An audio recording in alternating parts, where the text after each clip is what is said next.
Gentle readers, welcome to Everything is Everything. I'm Amit and this is my good friend Ajay. And today we are going to share with you our strategy towards content, which is also our strategy towards content meant because this makes us happy.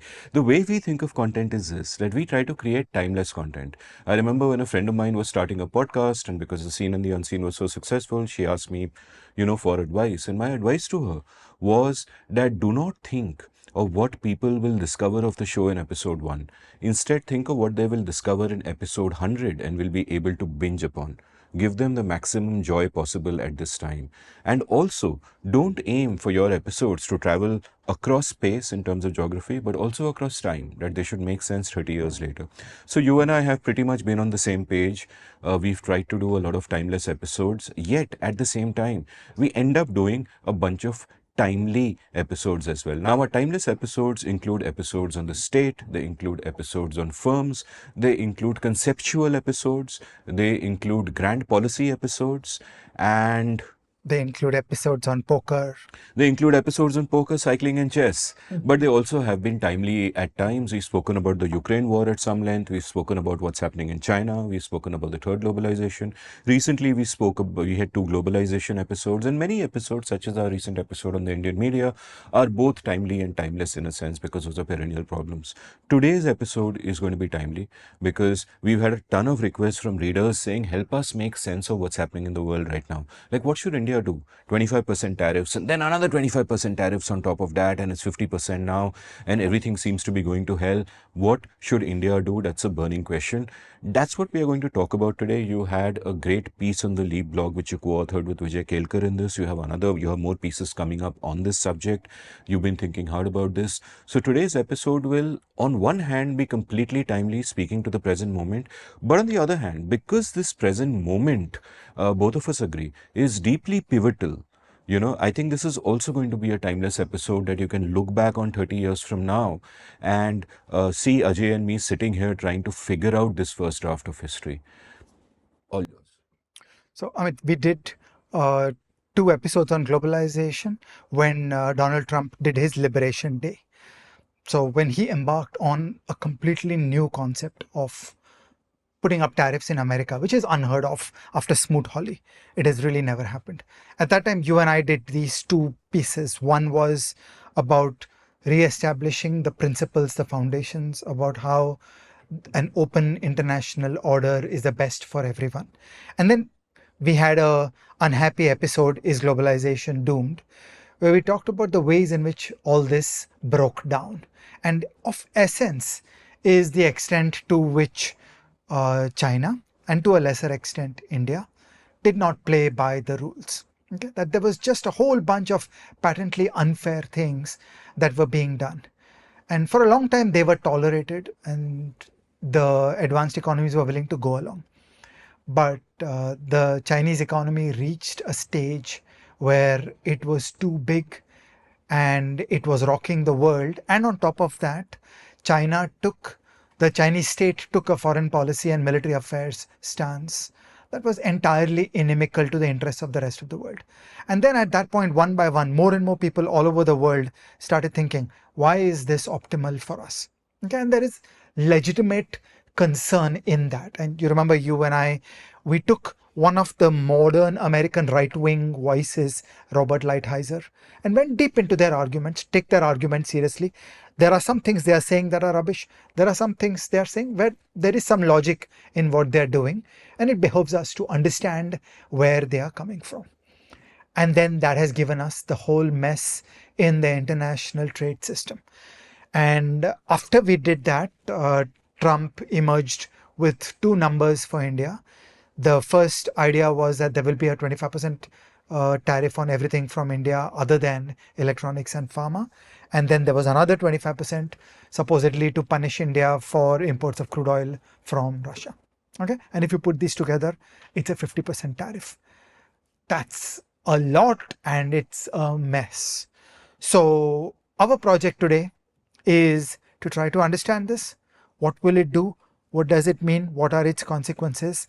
And really, what should we in India be doing? And you and I have always emphasized that the word India is a combination of the people of India and the Indian state. and they're distinct. So we should be thinking what's optimal for the people, what's optimal for the firms, what should individuals inside firms be thinking in this situation, and then what's optimal for the Indian state. And we would hope that a decent subset of this stuff will actually get done in terms of the policy movements by the Indian state. Now, we are not alone in this.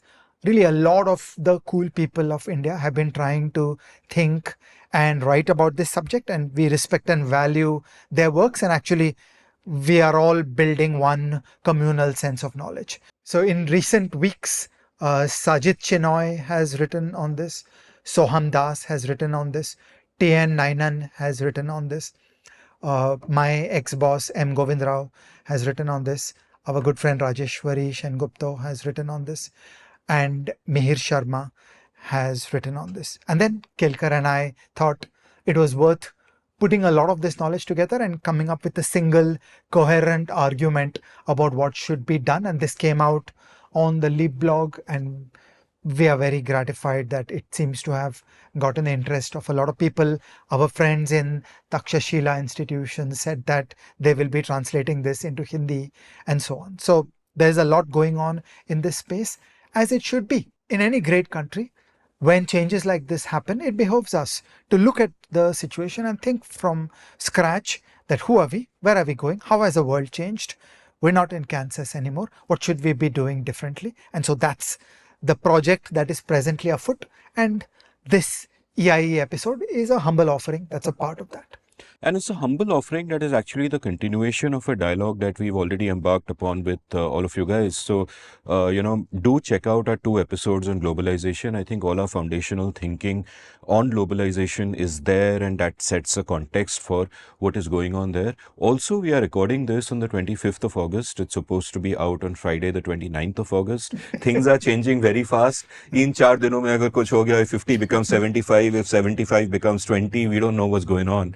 Mad things are happening. So, but it's recorded on 25th August, 2025. And continuing on that, gentle reader, when we were building this episode, we were actually delighted that there are so many building blocks that are coming out of older EIE episodes. So I've always said to Amit that what I love about EIE, what he has experienced more in the context of the seen and the unseen, and for me is relatively new, is this tapestry of many, many episodes, and they're all interlinked in interesting ways. I think that to comprehend the world, we have to be world builders. It's not as effective to be a narrow specialist, that we need to have many, many interacting components in our mind. And sometimes in this episode, when we put up a chunk of interesting material, it actually triggers me thinking, there should be an EIE episode of this. So exactly, like I keep saying about the seen and the unseen, it's not a set of different discrete conversations, it's one long conversation, and tapestry is really a fancy way of telling the gentle readers, binge watch us. Do it now. Leave in the comments which episodes you like the most. What was your entry into the show? What should people watch? Is this the first episode you watched of the show? Well, you should be so happy because there are 113. So Amit, we should have a this. contest that whoever watches the most number of episodes on one weekend gets a free t-shirt. They get that shirt which you're wearing now, Okay, unwashed. Okay, fine, done.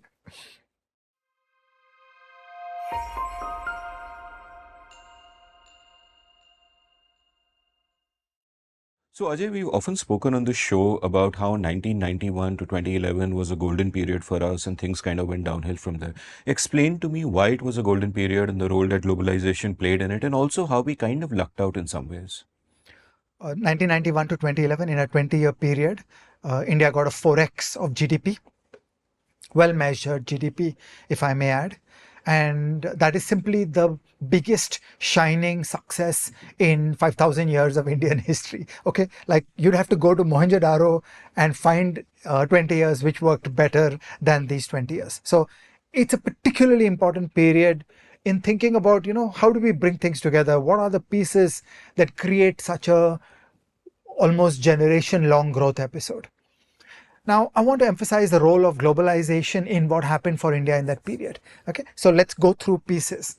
Let's first think about technology. Okay, so India made progress on the back of global technology. There was new global technology coming into every imaginable area in India. All along, what had been the problem was that the Indian state had put barriers against the Indian people harnessing the best Western technology. So now, because those barriers came down, people in India started importing better machine tools, better machines to make cloth and yarn and automobiles and so on. So there was this great wave of better technology that came in. Most important, this happened in the field of computer technology and telecom. Okay, so we got CPUs and we got operating systems, we got fiber optic cables, we got the internet. Okay, and I want to pause there to say to every enthusiastic nationalist on this show that there was no sovereign CPU. There was no sovereign Indian internet. Nobody said that there will be an Indian alternative or an Indian counterpart. That's just nonsense. Like, we participated in global systems. That's all. Like, you don't need to make a fuss about it. There's nothing sovereign about technology. So there was no Indian CPU. There was no Indian hard disk. There was no Indian operating system. We just used everything. We used the internet. We used Unix. We used TCP/IP. We used those global database engines, and we powered Indian growth. And I don't know why anybody should want to have hang-ups about this. There is this whole patriotism and nationalism saying you should have an Indian LLM model. I'm like, excuse me, why do you need it? Just work with global teams and collaborate into global projects. And if there are geniuses in India who can participate in building a CPU, great. If there are not, then buy other people's CPUs. That's great. Like, there's no need to have any fuss about it. The point is, get ahead, make progress, do things. Like, there is so much to be done in harnessing these technologies. We were not warped in our thinking in that period. We were very clean that nobody ever thought that India will make CPUs, and that's just fine. Okay, there was never a shred of Indian semiconductor industry or government will pay a subsidy for somebody to build a semiconductor fab in India.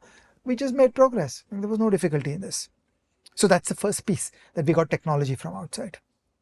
Then we got a whole batch of knowledge from outside, partly because young people from India went everywhere in the world, gathered advanced knowledge in universities and on the job, and came back to India. When people talk about the Meiji Restoration, after the Meiji Restoration, the Japanese systematically sent young people out into the West to study and come back. But you count the numbers that happened in that period, it's a couple of thousand, that's all. Whereas what we did in India is way bigger than that. And it's perfectly fine. It's perfectly happy. Again, nobody made a fuss about it. I want to draw attention like, wow, this was so nice that people from India went abroad. They studied in universities. More important, they worked. Okay, the real knowledge building happens at work. Universities are a part of it. They're not central to it. People worked and then they moved back to India. And that was critically intermediated by global corporations building FDI in India. Global corporations came to India and built operations in India. And through that, knowledge and expertise got transferred into India. Okay, I have no shame in saying that Hyundai knew more about how to make cars than Tata Motors. There's no need for us to have arrogance or ego problems about it. Like, look, they were better. And so when Hyundai came to India and they built a factory to make cars, the people who learned how to build a Hyundai car in India learned a new level of automobile technology and management. And then sure enough, those people went out. They went to work for Tata Motors. They started new automobile ancillary projects. They started the next generation of EV projects and so on. And that's how knowledge diffusion happens. There is no need to bring any word country into this stuff. Knowledge is knowledge. It flows. And the world created conditions where people in India are geniuses and they were able to learn all these things. And we don't need to have any angst about it. Next is the role of global finance. Okay, it is absolutely critical that in the early 90s, India opened up to foreign capital. The importance of that cross-border liberalization cannot be overstated. The old Indian financial system was stodgy and cautious and only knew how to lend to old economy. Money for the new economy first came from foreigners. It was the foreigners that made Infosys great. And then with a lag, the people in India started waking up. Wow, you can actually get good valuation out of being a software company. And investors in India followed. So if you look at the financial system, that largely centrally planned public sector character financial system was not the first mover. In 91 to 2011, it was key to have foreign capital. And foreign capital powered the rise of the new economy. They preferentially funded export-oriented companies and so on. And that was just great. Finally, the foreigners gave us the markets. So more than 90% of the revenues of Infosys come from abroad. And so the foreigners gave us the markets. Okay. So this is the extent to which a deep, happy connection with the West was vital for India's rise. When I use the word the West, I'm not being racist. I include Japan and South Korea and Taiwan. It's liberal democracies, freedom, free markets. Okay, that's the modern liberal idea. And India was a great beneficiary of all this. And we should all exercise gratitude that there was an open global order. There was no Trump 25-25 tariffs. Okay. Nobody came in the way of technology coming into India, or foreign companies operating in India, or foreign capital coming into India. All the barriers were only in India. So one by one, as India grew up, as our people got better, then the Indian state started getting out of the way. Lord knows we ain't done yet. There are many, many more things to do by way of the Indian state getting out of the way. But whatever was done by way of the Indian state getting out of the way, 1991 to 2011, was central to Indian success in that period. So I want to make two important points for readers here, and I'll show how they kind of link up to this. And point number one, which many people don't understand, is that poverty is a default state of humankind. For most of human history, most human beings were fundamentally poor. So it is not as if the default is something rich and then bad governance takes you down, etc., etc., though things can move in that direction. But once upon a time, everybody was poor. Then the miracles of technology and markets happened, and suddenly you saw the massive growth that you see on the chart now through the 19th and 20th century, the industrial revolution, free markets. We've described it in episode 10, where we talk about freedom, which is really the economic history of India also, in a sense.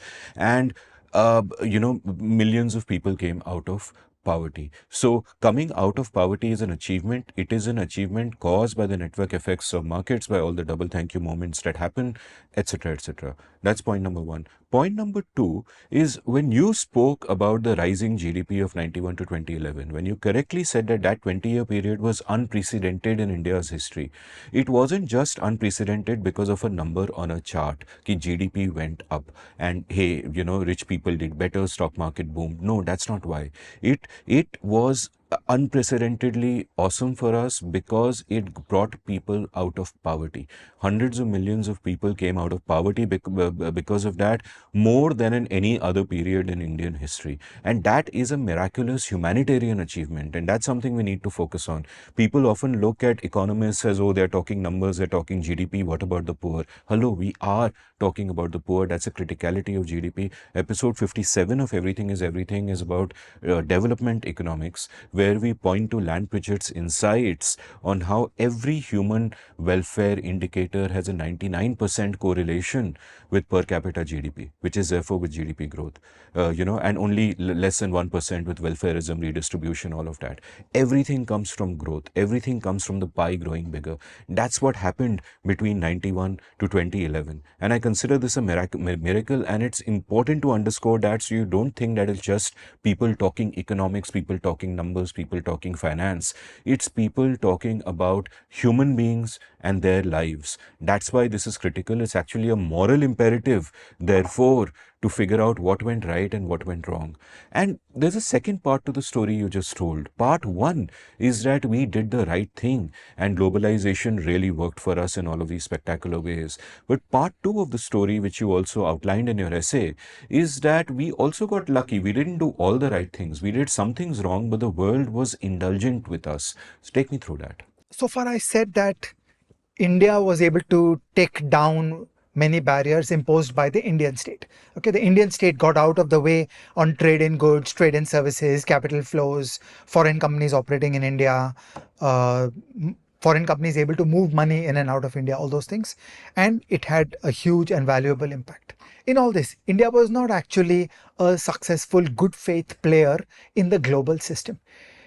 India actually behaved very badly in this whole period. Okay, so India is famous as being a spoiler in any trade negotiations. Whenever there is a global debate around trade, in 91 to 2011 and thereafter, the Indian officials are there to say it should not be done. Okay, there is this complete gap between the ideology and the rhetoric of the Indian state, which is anti-globalization, anti-West, anti-rich countries. Okay, we're still fighting a freedom movement. We still think about things like anti-colonialism. It's childish. We're completely in a different world today, but the old cobwebs are still there in the mind. Those approaches are completely inconsistent with the Indian interests. The Indian interests are in an open global order, and for India to be a beneficiary from participating in an open global order. But that was never understood by the Indian leadership, including 91 to 2011. There was no great improvement of Indian conduct in global trade negotiations 91 to 2011. India never fought for, India never supported an open international order. The Indian state was always casting its vote in favor of an illiberal global order. Further, internally, the Indian state has always done all kinds of unfair things.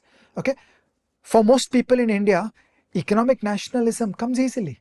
That should you have fair play and equal treatment between a foreign company and an Indian company, 99% of the people in India will readily jump. Of course, you have to be mean and unfair to a foreign company.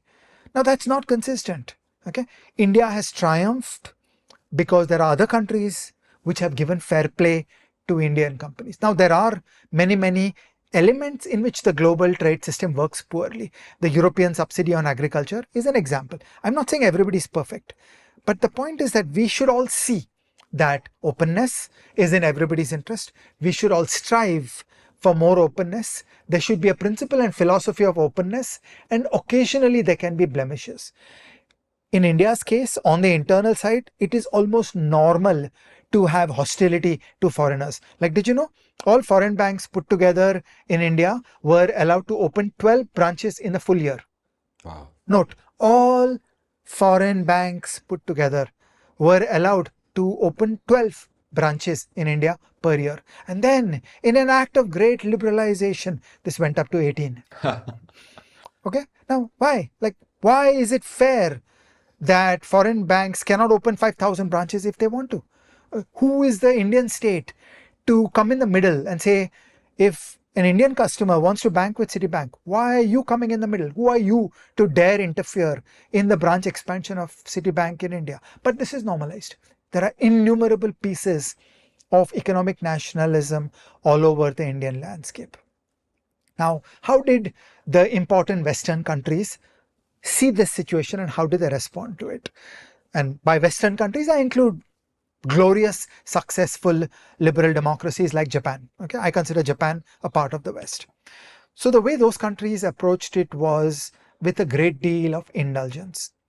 Partly, when it came to international trade treaties, they exercised firepower, they expended capital to manage to get important trade deals through in the teeth of Indian hostility. Okay, they put in effort for many years to get deals done that brought about a global trade environment, even though the Indian side was standing there jumping up and down and shouting that this should not be done. So this is just like their decency and their self-interest for some time carried them through to that. And the second part was they tolerated a lot of misbehavior by India internally and also China in the early years on the internal front.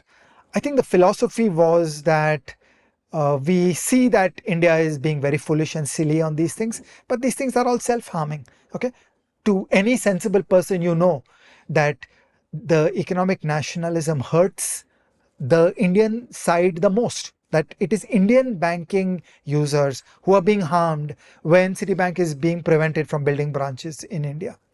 So the mood was, look, India will grow up. Okay, give them some time. Knowledge will build up, intellectual capabilities will build up. As knowledge comes about in India, Okay, shows like EIE will come to India, and the Indian side will gradually change, and they'll become a first-class participant in globalization. So there was a very indulgent approach to India, as there was to China.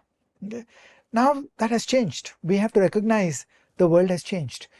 That indulgence is gone. Okay, right-wing populism all over the advanced West. We see Donald Trump in America today, but it's not absent everywhere else. This is a problem everywhere, that it is becoming harder for China and India to misbehave and engage in economic nationalism and reap the fruits of globalization in ways that we consider good for us, but visibly come out with all kinds of barriers against globalization when we see fit. That is a harder and harder bargain to sustain. So what we see with Trump today is to some extent made in India. It is people like the policymakers of India who created an environment where right-wing populism all over the West was able to point to that and say, see, why is that fair? Why are we doing this? Okay, now 90% of the problem is in China, because what China has done by way of things like IP theft and government subsidies to exporters, etc., is at a different level altogether. So I won't overstate that problem with India. But the thing is, now the discourse has been radicalized. What you could get away with before the world woke up to the misbehavior of China, you can't get away with now. So even though India contributed 10% to the problem and China contributed 90% to the problem, now the rules of the game are changing, and the willingness of the West to accept bad behavior by India is now lower than it used to be. So I want to put all this together and say it is in our self-interest to participate in globalization. It is in our self-interest to not do economic nationalism, and the world will respond more harshly than it did in the past against Indian misbehavior.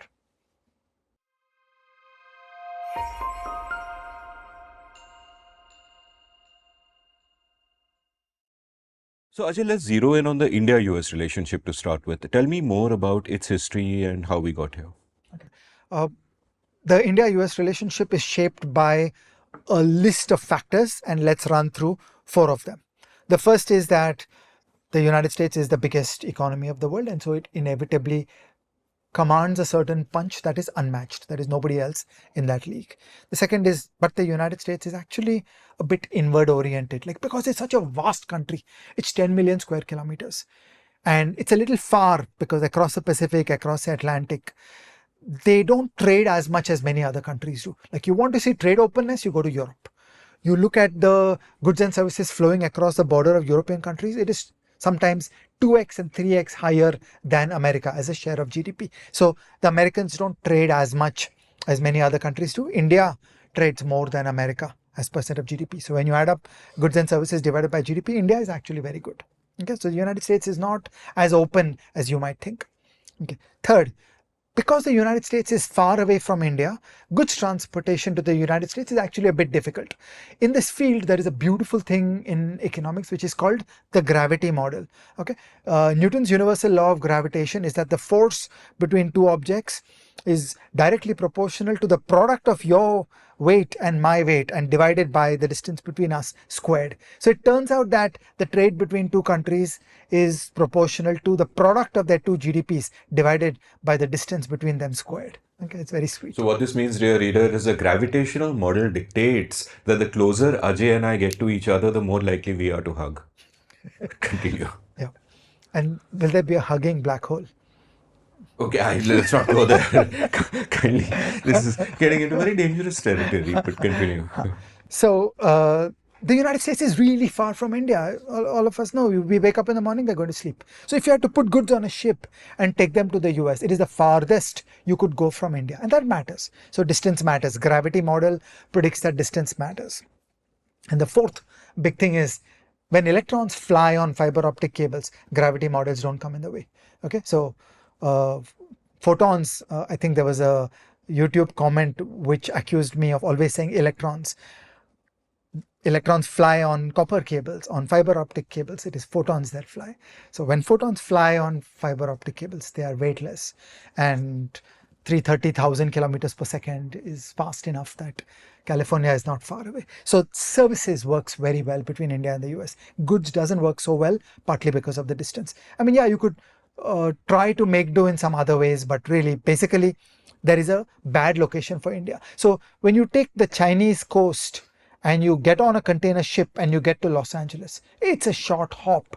China is very well suited to trade with the United States. From Japan to the United States, they're very well suited to trade with the United States. But for India, the natural destination is up the Red Sea.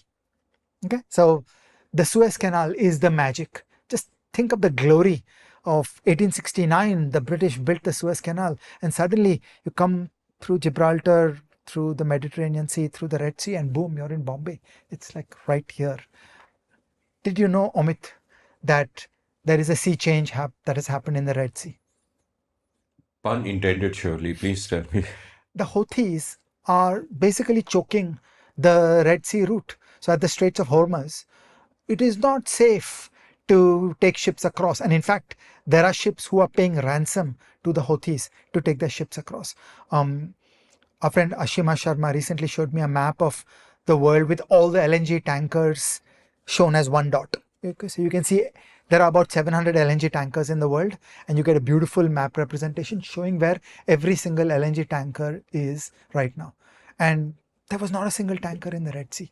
That was just such a mind-blowing moment for me. Like, what happened to the Red Sea? The Red Sea is very important to India. And then you go one step further. Ever since 1945, there has been a global public good produced by the United States, which is called freedom of navigation. Okay, the US Navy has conducted freedom of navigation missions. They call them operations. The US Navy has run freedom of navigation operations all over the world, just saying, look, open commercial waters, the mighty aircraft carriers of the US Navy will sail through waving a flag. If anybody should want to mess with me, then, do try. And that is what has helped the international trade system work. And now, for the first time, when the Houthis came up, the US Navy is saying, oops, sorry, I don't want to do it, I can't do it. Okay, it's a very big sea change for the world economy in general, and particularly for India. Because for India, this is a game changer, that rather than the gravity model taking the long route through the Cape of Good Hope, you get a short route to Europe. Okay, this is the way we should be thinking about trade. So Indian trade with America was always not that great given the distance. So we should get a grip of some of these basic numbers. The aggregate goods exports of India to all countries is about $460 billion. Out of that, the exports to the United States is about $85 billion. And out of that, about $65 billion are hit with these mad tariffs. The remainder is electronics and pharma, which is exempt. Okay, so it gives us a sense of the size of the problem. It is a very big problem. It's about 15% of exports, but it's not 100% of exports. 15% of Indian exports are facing this nightmare of a 50% tariff. On top of that, there is about $370 billion of services exports. Okay, so that's the overall Indian situation, that we sell things to the world of about $460 billion of goods and $370 billion of services. We have spoken many times before. By and large, over the last decade, there has been no real impressive growth on the good side. The dynamic action is in services. So the services exports is growing well, the goods exports has not been growing well. Okay, so this is the landscape that we face, and we have this $65 billion problem, and we have to comprehend what this will do and what are its consequences.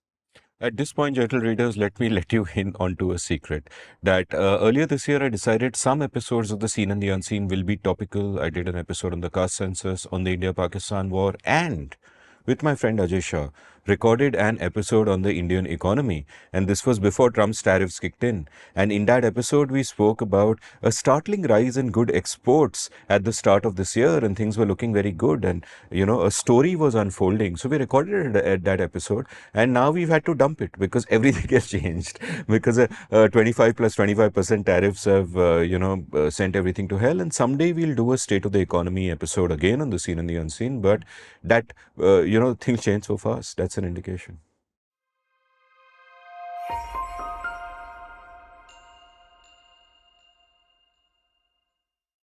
So, Ajay, a lot of the rhetoric about the US tariffs against India is, hey, the US is hurting India. This is a bad thing. And I'm like, wait a minute. The US is hurting itself also. Tariffs are always bad for your own people. That is why India should have zero tariffs on anything at all. I've been an anti-tariff absolutist all along. So, give me a sense of what Trump's policies are doing to the US economy. Of course, they're bad for the world because globalization everywhere is imperiled. But what are they doing to the US? We don't yet have a whole bunch of action coming out in the data because these problems are being covered up by a mind-blowing, unprecedented AI capex boom in the United States. Okay, so the United States economy kind of looks great right now, but a lot of it is the unique, like once in 100-year situation of the capital expenditures going on with the AI side of things. But the moment you break the US economy into AI and non-AI, you already start seeing the pain. So you break the S&P 500 into Magnificent Seven and the rest. You break plant and machinery expenses into AI capex and everything else. Already the United States economy is hurting. Let's run through all the ways in which things are not good for the United States. First, when you introduce tariffs, domestic prices go up. Okay, so this will give an middle stage of inflation in the US. And overall, things are not great because of all the economic policy mistakes. So the US Fed is also saying, we should be cutting rates. It's a very bad situation that they will have a brief surge in prices and inflation will appear unanchored. It's the worst possible place to be. Second, who's going to do investment in the United States when faced with this level of uncertainty? That everything is up in the air. We are facing a personalized, authoritarian, populist policy system. It's literally the worst policy environment. It's an emerging market. Okay, who's going to invest there? And that is creating an adverse impact on investment in the United States, which is being papered over by the AI boom. But there is a lot else in the US economy, and the AI boom will not last forever, and there will be an investment problem in the United States. Okay, next, you take those tariffs. Imagine if you are exporting some goods in the United States. This is a complete catastrophe because all goods production in the US is based on imported raw materials. Okay, if you make a Tesla car in the United States, you're buying raw materials from everywhere in the world. It's like nobody makes a car in one country anymore. That's a nonsensical idea. So every goods exporter in the US is suffering a cost shock because of the increased prices of raw materials that were coming in from overseas. So that hampers United States export competitiveness. Okay, that's not good for the United States. Okay, finally, the United States dollar has been the safe haven of the whole world. All over the world, people have consistently taken money into the United States, trusting in institutions in the United States.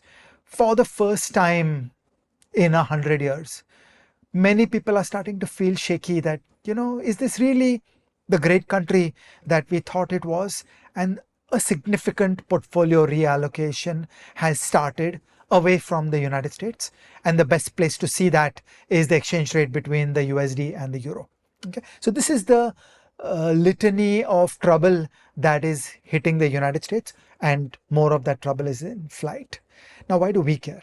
Okay, we care because the United States is the most important economy in the world.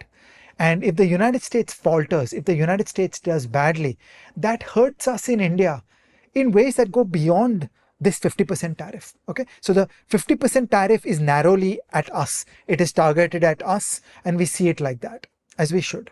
But on top of that, there is this other problem going on, that we need the United States because of the immense importance of American financial firms who are operating in India.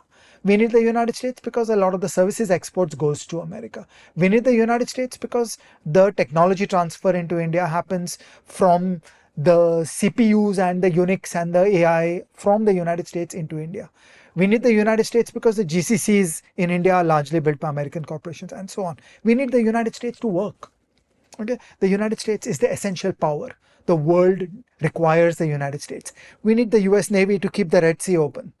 Okay, so all that is potentially even more important for the Indian cause as compared to $65 billion facing 50%. So I recognize the plight and the angst of the people exporting $65 billion into the United States who are facing that 50% tariff. But I just want to say to everybody here that our problem is bigger than that. The world needs a sound United States. India needs a sound United States. The emergence of right-wing populism in America is bad for America and is bad for the world in ways that run beyond a 50% tariff on $65 billion of goods. No man is an island. Even though it must be said that every man is alone and will die realizing that life was meaningless and any sense of purpose was a mere illusion. But having said that, in this context, no man is an island. Forget about searching for the truth. Settle for a good illusion.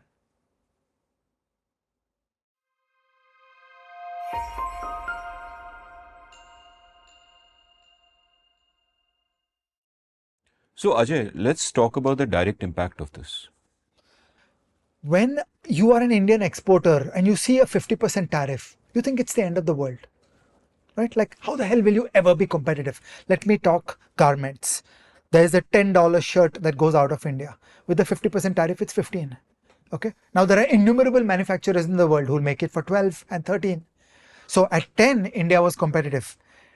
At 12, it would be very, very hard. At 15, India is not competitive. So the first instinct in the world of business is this is game over. It's like, how will I ever climb this wall and overcome a 50% tariff? Okay. I wish to say it's not that bad. And now let's think of all the adjustments that happen. Okay. So you and I in Everything is Everything have been the high priests and preachers of the glory of the price system. And the price system is an set of infinite small adjustments in general equilibrium. You never get one big change. You get many, many small changes. There are many, many responses. And then it all adds up and it's actually not that bad. And there is room for everybody to do things. Okay. So there's a very happy view around the price system. So let's apply that kind of reasoning here. Well, there will be a Vietnamese exporter who will get the trade. So there's an American buyer, switches her business. Instead of buying from India, she buys from Vietnam. So at first blush, you've got a destruction of an Indian export. Well, that Vietnamese guy used to be selling to Germany, and to some extent, that German buyer now comes to India. Okay, so there will be a great deal of trade redirection. It's not as if the Vietnamese buyer is suddenly ready to add $65 billion of capacity. Capacity addition always takes time.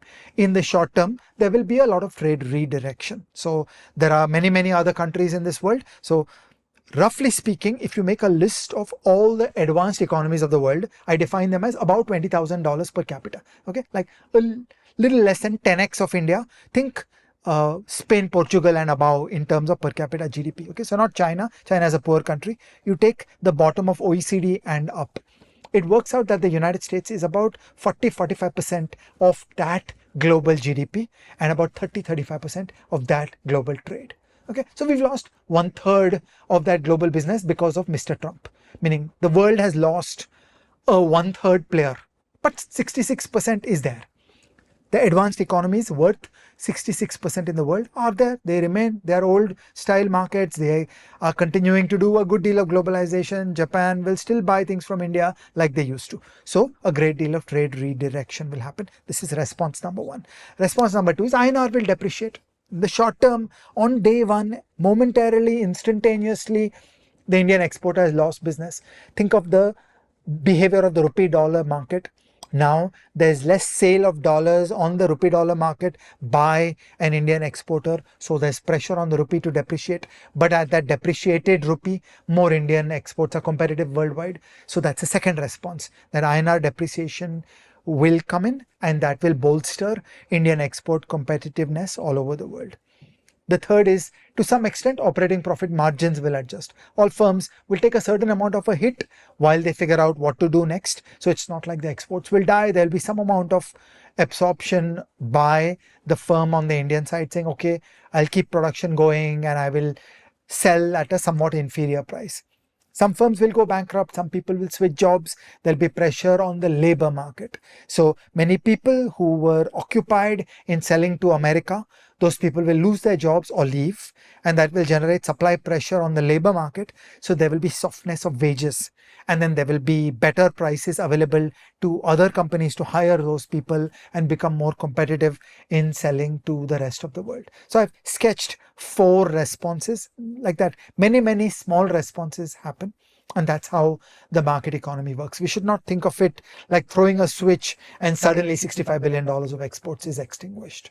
Gentle readers, we should point out though that, while Ajay wisely pointed out these nuanced downstream effects of the tariffs, I think of the 50% tariffs as akin to breaking a window. Now, you'll remember from a Henry Hazlitt episode on Economics in One Lesson, the broken window fallacy, that somebody breaks a window and you see a whole bunch of downstream effects that, oh, the guy who repairs a window got some business and he used that money to buy a suit, etc., etc. And you look at all that and you see that, okay, some good things are happening, the economy is moving, it's not quite all that bad. But that's committing a fallacy. That is looking at what is seen and what is not seen. And what is not seen is what would have happened if the window wasn't broken, what would have happened if the 50% tariff wasn't there. So these downstream effects are important to look at to see how the economy adjusts. But by no means are we making an argument that the tariffs aren't all bad. The tariffs are horrible. The tariffs are absolutely horrible. It is very costly for the world that the United States has gone rogue. I'm just on the other extreme where some people feel that you've thrown a switch and $65 billion of exports from India will stop. No, it will never be as bad as that.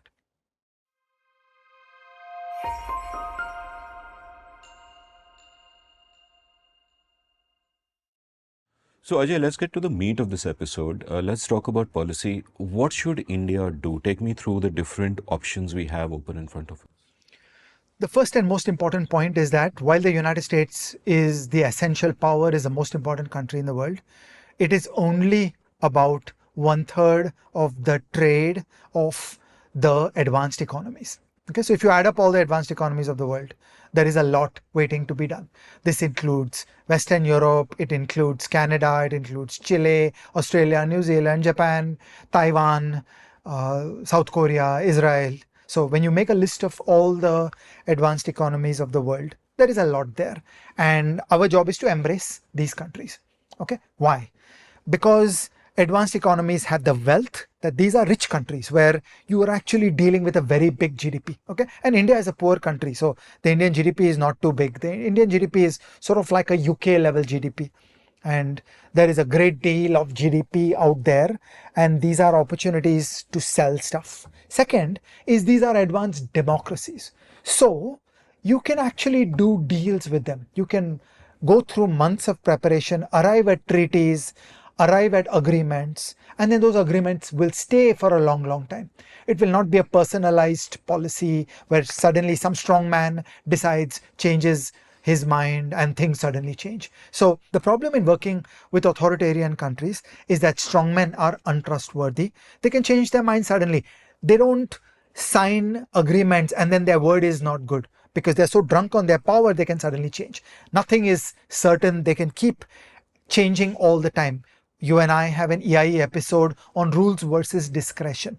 Okay, strongmen feel their power lies in discretion. They can make or break the life of a person, and indeed they can.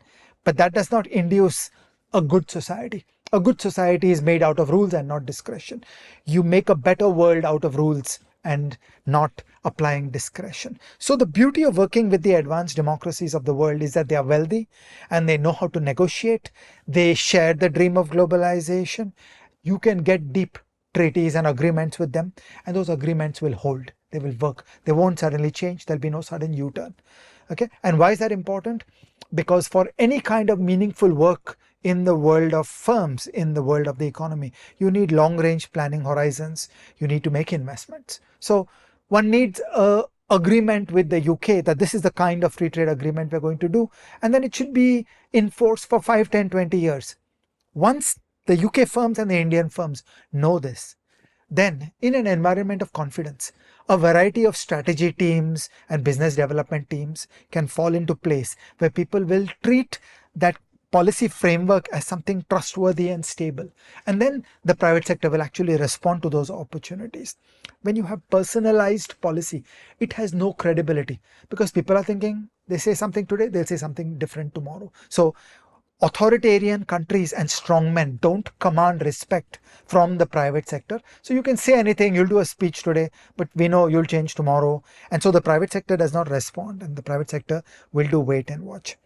This is why the right area of focus should be the 2/3 of the advanced economy trade that is sitting outside the United States. So it's sort of like OECD plus a few other countries, excluding the United States.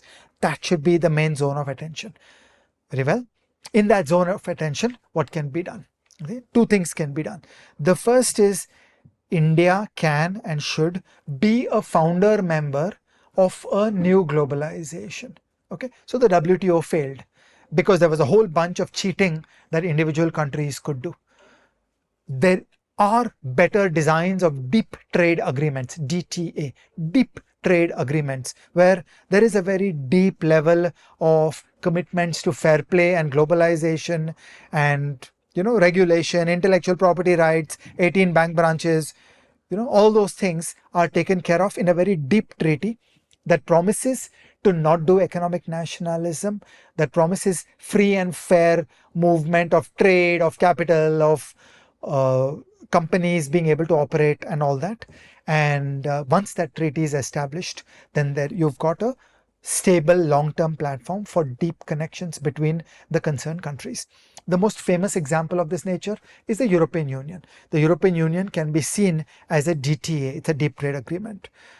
Now, there is another great example of this nature, which is called the TPP, the Trans-Pacific Partnership, which originally was intended to include the United States, and the Obama team was working with that. And when Trump came, they threw away the TPP. So all the other remaining countries went ahead and did it without the United States. So there are some 11 countries, originally there were 12, who have done this kind of deep agreement. So there are Japan, Taiwan, South Korea, a bunch of others. They've done a deep agreement where they have extreme levels of globalization between all of them. So that's the second demo. And so idea number one is that India can and should be the founder member of a new coalition. Imagine you start at 10 countries, you start at 20 countries, where really we go deep. And there, India cannot play the anti-colonial, anti-Western nonsense that India has done earlier. If so, then it's pointless. Then, we are rolling the dice, we are taking risks. In the future, an angry Swedish politician will come up who will be a populist and make trouble for India all over again. Then we have learned nothing from this episode. We should learn something from the Trump episode and get things right. So idea one is, can India play a leadership role? Can the Indian leadership go to like-minded countries, okay, to Japan, to Taiwan, to South Korea? One by one, as I start saying these names, you see these are natural partners. These are countries with a deep affinity and a partnership for India. These are India's natural partners. Okay, to Germany, to the UK, to France, to Chile. Okay, there are so many countries where basically there is a good harmonious relationship. But now what is needed is to up the game completely. To say, okay, we're not going to do the old India. We're not going to have 500 red lines. The Indian negotiators are famous for showing up in any room and torpedoing any negotiation. Okay, because we have so many red lines. We say this is non-negotiable. If you say this, then India will walk away. Okay, we have to get out of that third worldism. There is no point in being a hostile third world country trying to interfere with globalization. We have to wake up and understand that deep globalization is in India's interests, and that requires Indian good behavior. You can't say, you give me all your market access, but I will continue to do my economic nationalism here. That's not going to be acceptable. India is too big for that, and the world has changed. That in a different world, we could have done certain things, but now the global discourse has shifted, and we have to worry that what Trump has done today can easily spread to other countries. Okay, there are right-wing populism exponents everywhere. I mean, right-wing nationalism, right-wing populism, hatred of the elite. This is present everywhere. It is 20% vote share in Germany.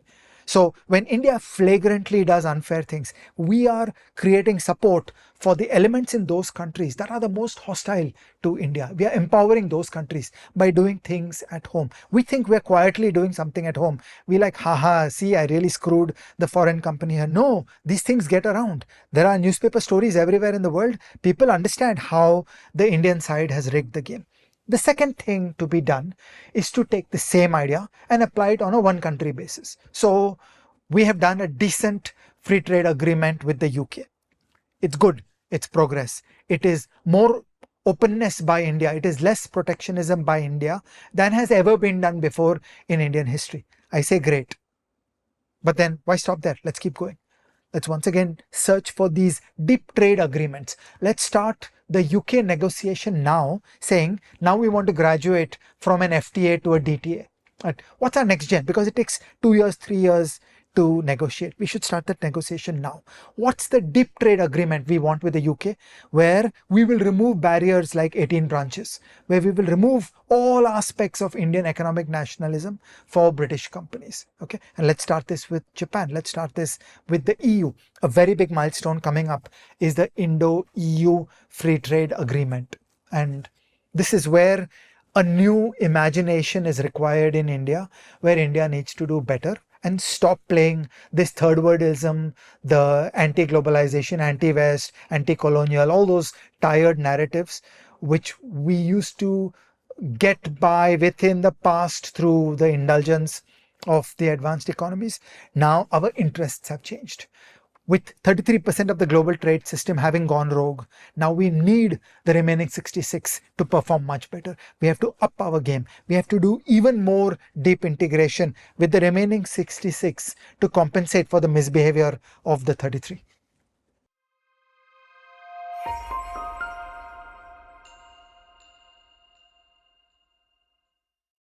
So, Ajay, at an abstract level, this is all great, but make it concrete for me. Show, don't tell. Give me some real stories.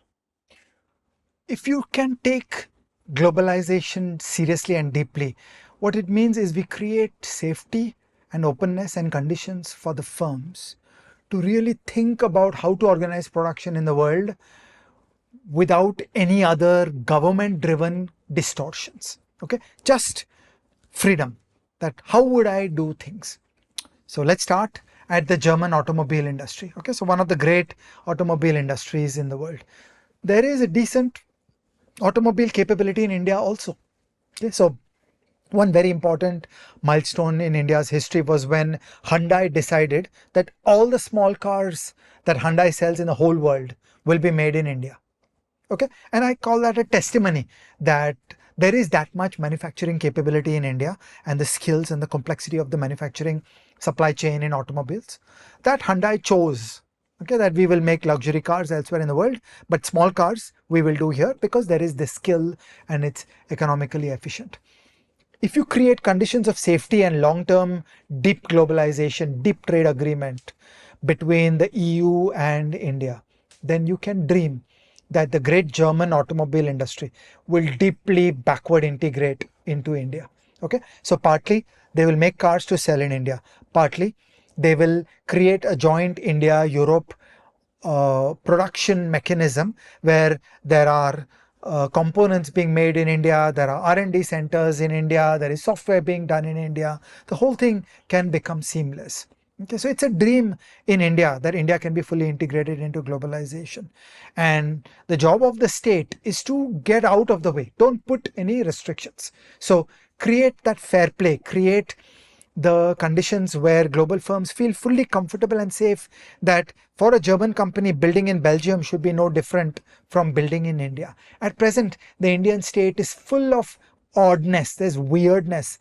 It's like a third world country where suddenly, no, but you can't send a royalty back to Germany, or no, you can't move money in and out, or no, actually we will not give work visas for a foreigner to come work in India. You know, there are 100 weirdnesses about the Indian environment.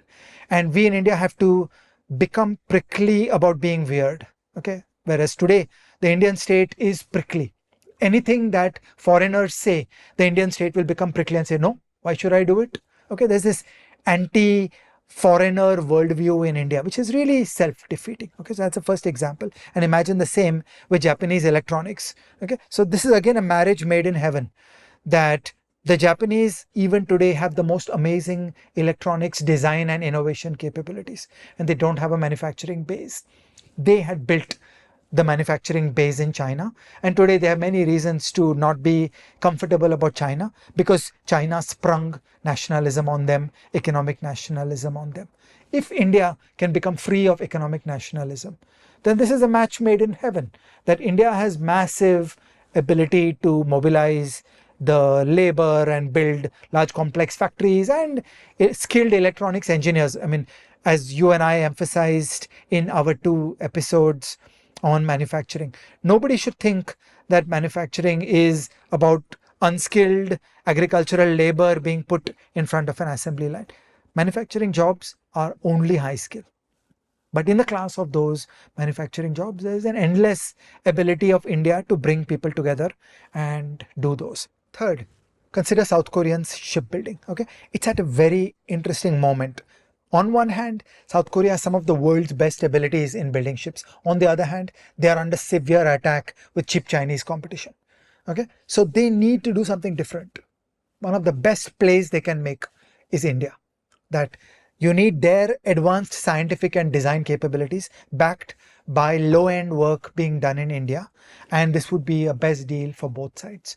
But to do that, it requires conditions of a deep trade agreement. That you've just got to get out of the way and say, we will not mess with you in the future. We promise that we will handcuff the Indian state and prevent the Indian state from coming in the way of voluntary transactions built by South Korean companies, Indian companies, and so on. Finally, there is a great future waiting to happen in the field of defense. We have talked about this in many different ways, but to bring this quickly together, the world's highest knowledge on how to wage conventional war today is in Ukraine.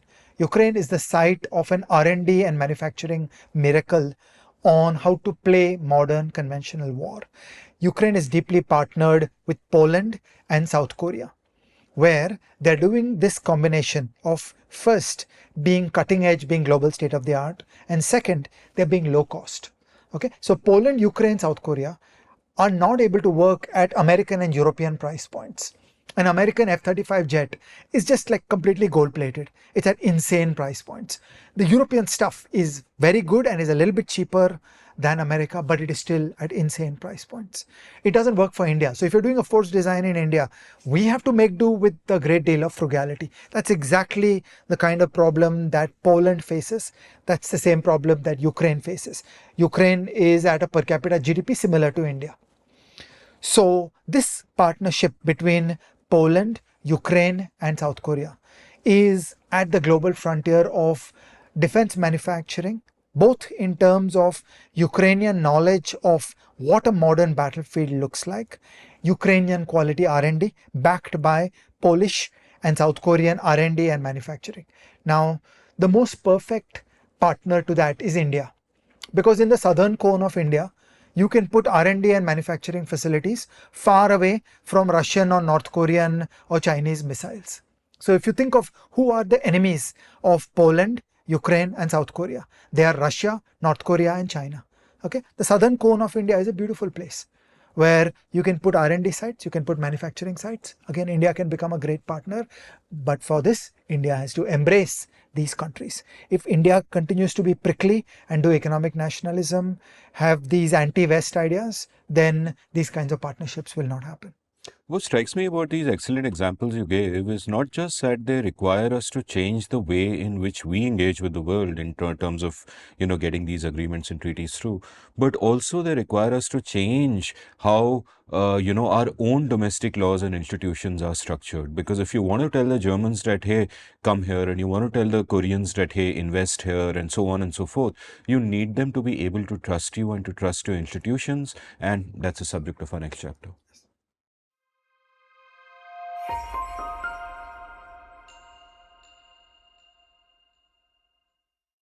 So Amit, we turn to the second pillar of the Indian response, which is domestic. Okay, so far we did a world-facing pillar. Now we turn to India. And because Ajay can't count, I will not use numbers. I will just go after one subject after another. Okay, there are many things that we need to fix in the Indian landscape in response to this world of a problem. So we see Trump tariffs. We have this kind of strategic sense on how the Indian society and the Indian firms and the Indian economy and the Indian state should grapple with this. And then from that, we derive what are the areas of domestic reinvention that are going to be important and pertinent for us to navigate this landscape. I start at the indirect tax system. The fundamental principle of taxation is you do not tax foreigners. Okay, so you are a resident of India, I am a resident of India. We are the perfectly legitimate tax base of the Indian state. We can debate what is optimal, what is not optimal, but non-residents are not the Indian tax base. And the Indian tax policy thinkers need to just get out of this mentality that I will grab some tax money out of Microsoft or Nokia or whatever.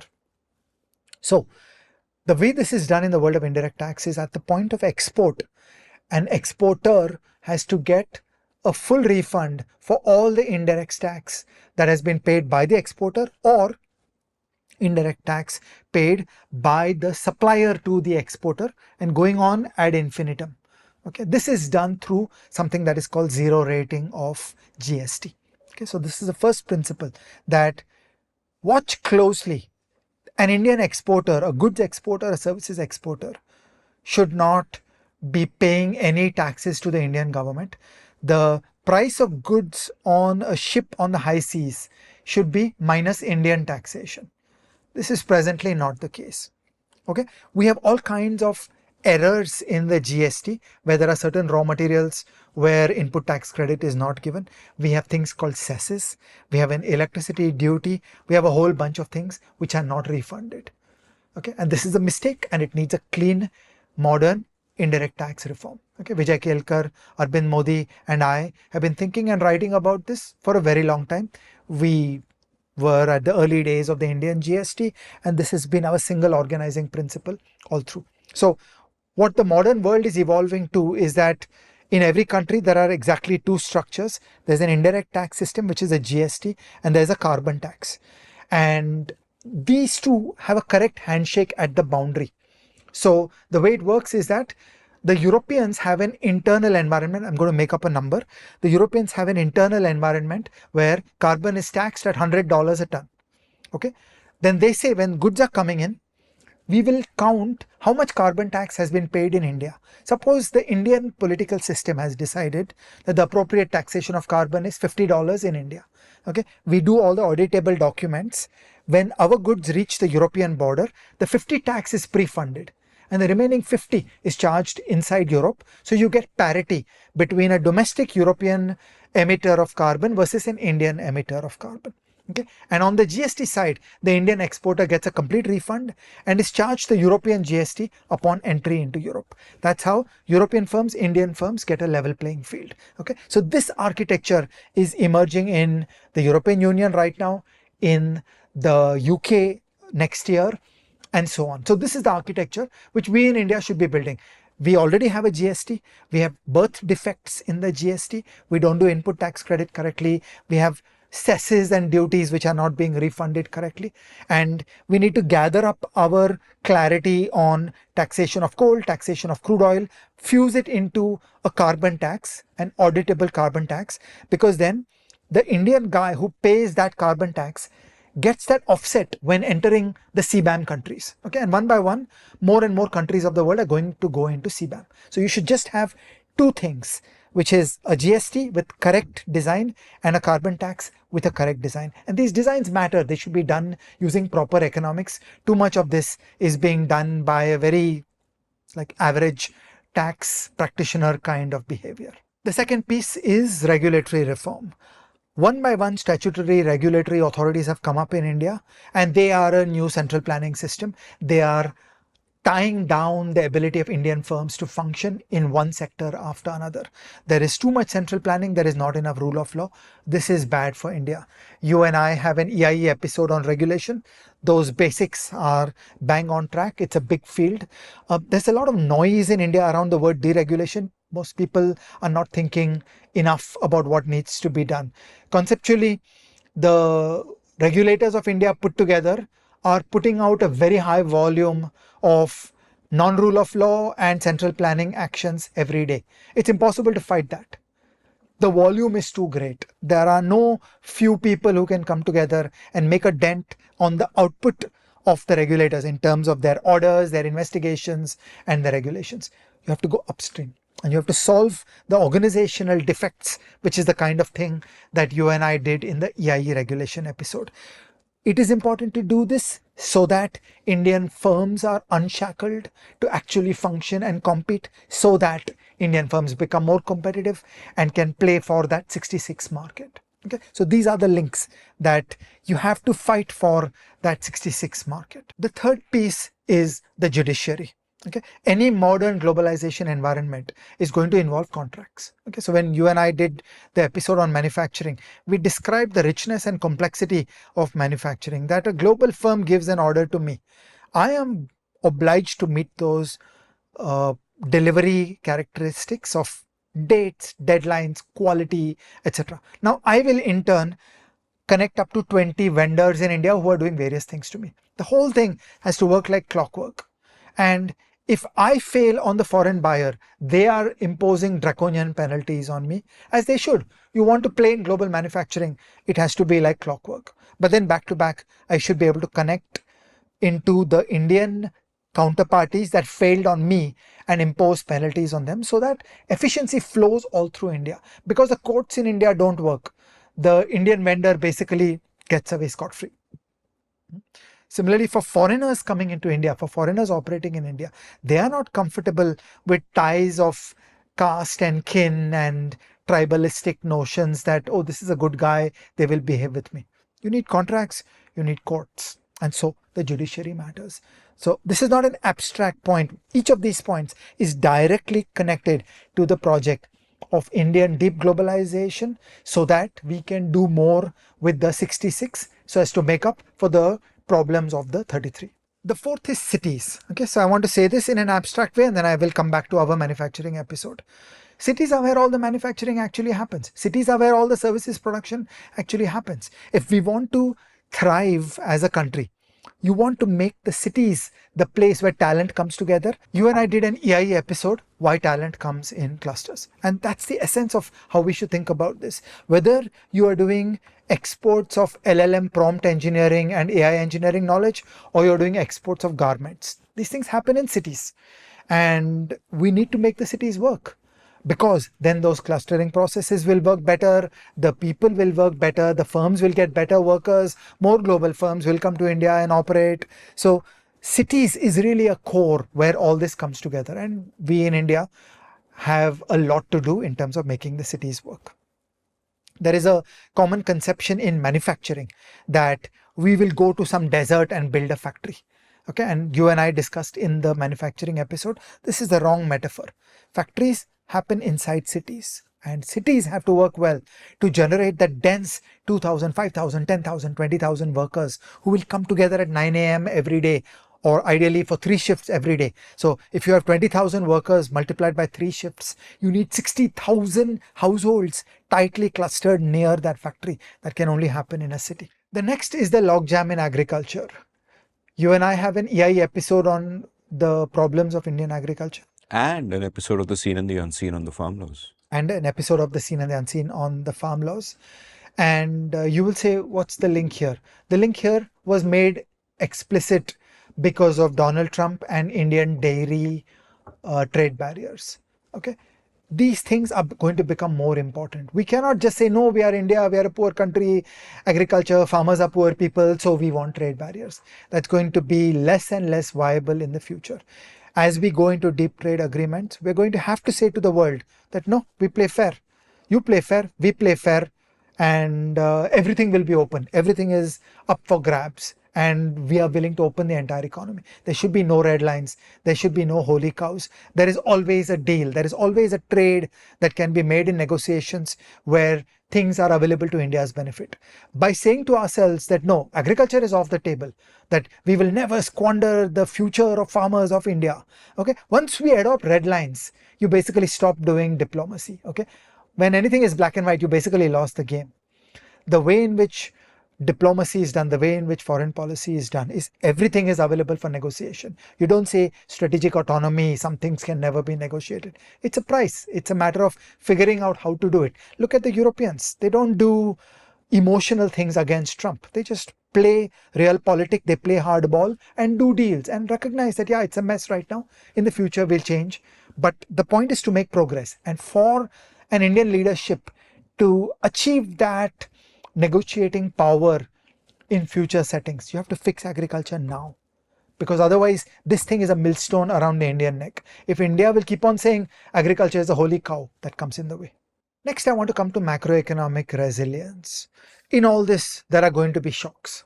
Okay, so let's not be so optimistic to think that everything is going to be okay. Everything is not going to be okay. There will be hiccups, there will be problems. The world economy is potentially in for some really bad times if things go bad in the United States. Okay, so we in India can absorb that 65 billion problem. What the world cannot absorb is a mess in the United States. And there is a reasonable chance of a big mess unfolding in the United States. To prepare for that, we need macroeconomic resilience. Okay, I want to push the word resilience. That's different from the reflexive Indian urge for autarky. Okay, autarky is you go hide in your bunker and you cut yourself off from the world. Resilience is, yeah, shocks come along and I'm okay. I'm so good, I'm so powerful that I'm able to absorb shocks. Again, this is Indian insecurity. Indian insecurity is people feel we are weak. And so we have to run away, we have to hide, we have to put up a high fence. There's a beautiful analogy that I have heard in this field. There was a Chilean economist who had come to one of the conferences at NIPFP that Ila Patnaik and I had organized. And he was talking about how to think about capital account convertibility. He said that you can be an 85-year-old hiding in your house, not stepping out, not eating out because you're so scared of falling sick. Yeah, you can do that. Would you rather be the 12-year-old flying out of the house when you wake up, tumbling on the ground, consorting with frogs and eating pani puri on the roadside? Okay, and yes, you'll fall sick all the time, but you'll just bounce back. That's desirable. So we should aim for resilience, not autarky. There is a deep insecurity in the minds of a lot of people in India where people feel they are inferior. I wish to say to them, no, India is not inferior. There is a proud, powerful, shining Indian elite which is able to build a good economy, which will engage with the world and which will roll with the punches. Okay, we overcame the 91 crisis, we overcame the nuclear testing, we overcame Y2K, we overcame the Asian crisis, we overcame the 2008 crisis. These were all external things that came to us, and we have rolled with the punches and we have overcome all these things. And the powers, the capabilities, the knowledge of this Indian elite is actually growing year after year. So we don't need to be so negative. The choke point is in the Indian state. The Indian state needs to create the macroeconomic and financial frameworks that foster resilience. What are these? Okay, it is fiscal stability, that you basically need to run your house as a tight ship. If we are chronically bad in terms of our public finance, then you create conditions where a few years of difficulties takes you into a runaway fiscal crisis. And the Indian debt GDP ratio is too high. The Indian primary deficit is too high. We need to be more frugal and we need to mind our house and be fiscally conservative. The second is inflation targeting. We've made significant progress. We are better than we were 10 years ago, but we need to do even better. The fluctuations of inflation continue to be a little too disconcerting, and the RBI needs to shed any other objectives so that it is fully devoted only to inflation targeting. The public should see RBI as doing nothing else but inflation targeting. And that brings me to the exchange rate. We need the rupee to genuinely float. It is really undermining RBI to say that I will do inflation targeting, which is a stabilizing thing, but I will also do a fixed exchange rate, which is actually a destabilizing thing. We talked about this a moment ago. When the Trump tariffs come, what do you want? You want the rupee to immediately depreciate. Okay, a floating exchange rate is a shock absorber. When times are good, rupee should appreciate. When times are bad, rupee should depreciate. The moment bad news comes, the rupee should depreciate immediately. That bolsters Indian exporters and it makes foreign imports into India costlier. It gives more protection for Indian buyers. It's the most perfect market-based adjustment. But the Indian authorities have not yet got to the point that the correct combination is an open capital account, inflation targeting, floating exchange rate. That level of knowledge has not yet crept into the Indian landscape. And finally, finance. That finance is the source of resilience. Finance is where things happen. When bad things happen, you want the financial system to work correctly. Financial prices should go down. Firms should go bankrupt. The whole machinery of adjustment runs through the financial system. So financial resilience is a part of it, that you want deep liquid markets and markets that will be gloriously stable, that you throw any shocks at them, the market system will continue to work, the banks will not blow up, you will not have a banking crisis. So financial resilience is a part of that overall macroeconomic resilience package that is required to be developed. So I think we in India now need to dedicate ourselves to a new wave of asking the question, can you improve Indian macroeconomic resilience? Because we are in dark waters until the United States finds its feet. Who knows when the United States will finish with its internal political mess. Until that, the world is in new territory and we in India should be more resilient. Okay. Now, so far I was talking about macroeconomic resilience, and I said finance matters in the resilience side of things because deep liquid markets are shock absorbers. Okay, you want the market to resolutely keep on working. Very large news should unfold. Very large price movements should happen. But the exchanges should continue to work. The banks should not go bankrupt and so on. Turning to the next element of the domestic reforms package, it is finance as the brain of the economy, finance as the resource allocator of the economy. You and I have an EIE episode titled The Beauty of Finance. That is really what this is about. That the job of finance is to allocate resources. Let's again make all the links. In this environment of a difficult global situation, and we are trying to sell to the 66, Indian firms will turn to Indian finance and say, give me money for complex, risky projects.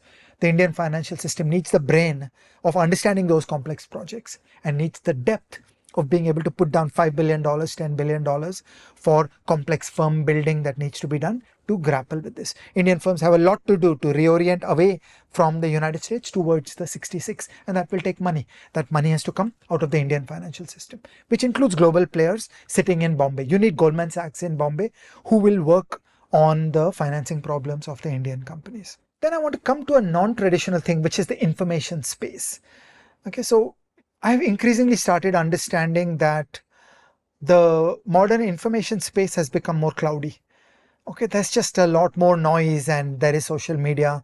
There is all sorts of nonsense going on. When we did our episode on journalism, we thought a lot around the services of improving the level of truth that is available in information in the world. Okay, trusted information has become more valuable, not less, in a world where there is so much chatter and so much nonsense and so much misinformation.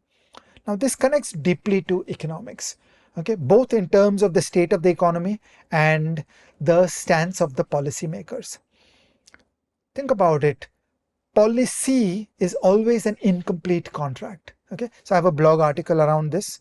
Policy is always an incomplete contract because the policy maker always retains the option that I can change my mind tomorrow.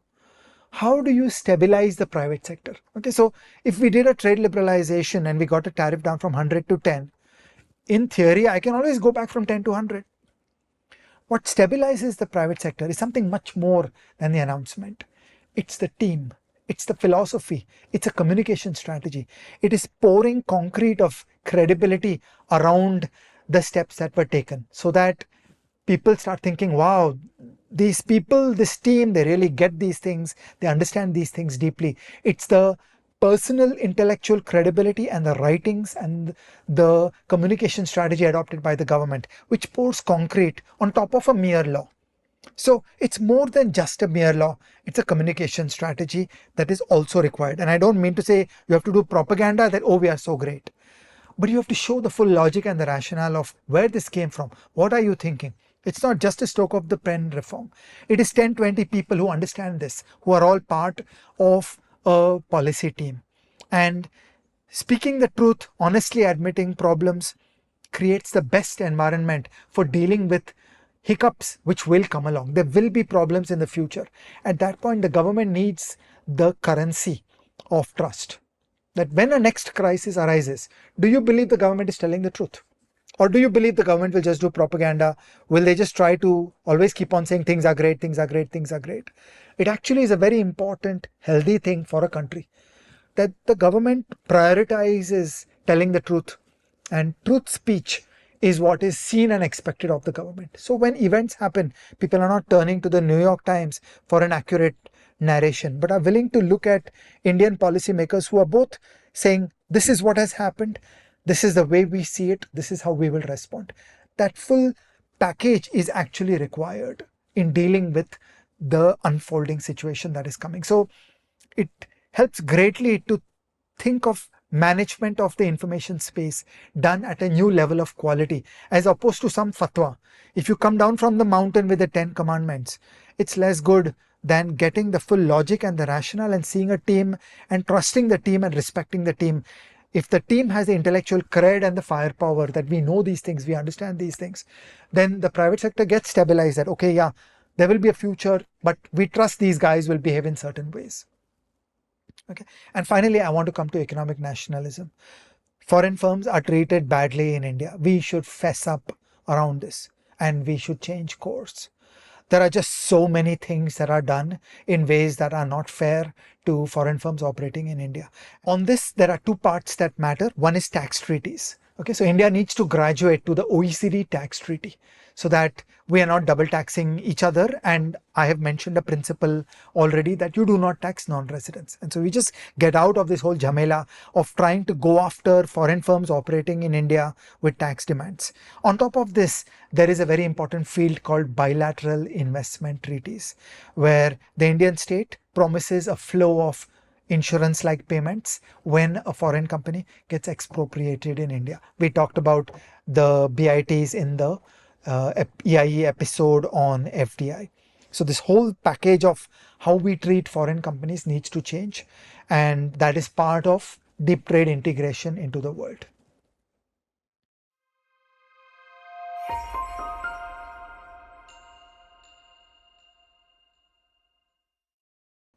So I've done two pillars so far. One was one country or multilateral deep trade agreements.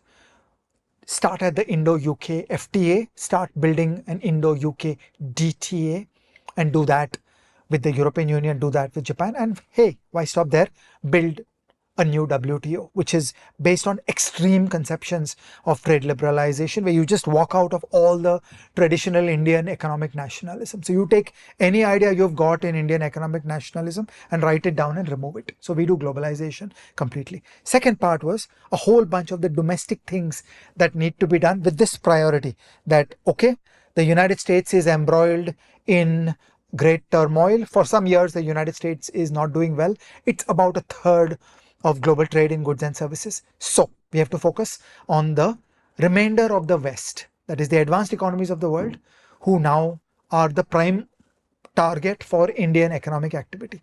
And how do this Indian firms do better in engaging with them? How do those firms get more comfortable to come into India and do more in India? And I sketched a domestic agenda for what has to be done. That is the foundation for how to deal with the US and how to deal with China. The US and China are very, very important. And again, you can't do autarky. Nobody should do autarky. It is not wise. What is needed is we are here and we should do a negotiation. There is no place for pride. Okay? Great leaders prioritize prosperity over pride is a recent Business Standard article of mine. Okay? And you have to engage with these countries with all their problems. And the point is, if flattery will get you past Donald Trump, you should do that. Okay, we should do whatever it takes. I mean, Donald Trump is a right-wing nationalist, populist, underclass hatred against the elite. Now understand that. So we need that deep depth of expertise on understanding the MAGA movement, of understanding the new American right wing, and thinking deeply about how to talk to them, how to negotiate with them. It is not about making snappy comments in conferences or on Twitter. It is about how to get our job done. It is not a question of pride. It is a question of Indian self-interest. And that takes expertise. It's not easy. It's not a small thing on figuring out the United States and learning how to negotiate with them and how to further the Indian interests. And the same with China. This is a very messy situation. I'm absolutely not there to say it will be easy. You cannot go in with Hindi chini bhai bhai. Okay? China has behaved very badly at Doklam and at Galwan, and Lord knows there will be more such difficulties in the future. And there is a big mess going on with Chinese overproduction and difficulties of anti-dumping and so on. So I'm not diluting the difficulty. But the Indian side needs the brain's trust of extreme expertise on understanding China, understanding Xi Jinping, being able to go deep inside his mind and then understand what is the carrot and stick, what is the negotiating position through which we can further the Indian interests. So this is not anything simplistic. Simplistic is coming up with one-liners on Twitter. Simplistic is autarky. Simplistic is strategic autonomy. Okay, this is all a waste of time. Fine, that you're just doing for your own moral purity. That's not the Indian interest. The Indian interest is we are here. The United States is here. For some years, the United States is embroiled in its own class warfare. Now what are we going to do? China is here. The China model has broken. Xi Jinping is a strong man in deep trouble. He's capable of doing many things. But the Chinese economy is very important. And it's 5 times bigger than India. Now what are we going to do? So the idea is to further the Indian interests. This will require Indian strength, which is part 1 and part 2. That deep trade agreements with the 66 and deep domestic reforms so that India is strong, where we are able to negotiate saying, yeah, sure, we're willing to do this with agriculture. Okay, things like that. And then deep knowledge about the US and China and negotiate and figure out what best we can do with them. So, I agree entirely with you. And this reminds me of an argument I had with our good friend, the brilliant Nitin Pai, when he was in town recently. And me and Narendra Shenoy and Sudhir Sarnobat went for lunch with him. And we had an argument about, that was a moment where I think Trump had raised the tariffs on India. I think the first 25% tariff had just happened then. And the inside dope was that Trump would not have imposed the tariff if Modi ji had just agreed that Trump helped the peace process between India and Pakistan. And Pakistan, of course, played along with him and nominated him for the Nobel Peace Prize and all that. And the question was, should Modi have given him whatever he wanted? And my position there was, you got to do what's good for the country. That if he had to kowtow, then it's not a matter of ego or pride. You just do what's good for the country. A 25% tariff is like freaking disastrous. You are doing both your own people and the American people a big service if you just kowtow and do whatever you have to and get the job done. And Nitin was completely against it. And this video, which you are seeing now, indicates how he responded to my arguments, but remains a friend. We survived that grievous incident.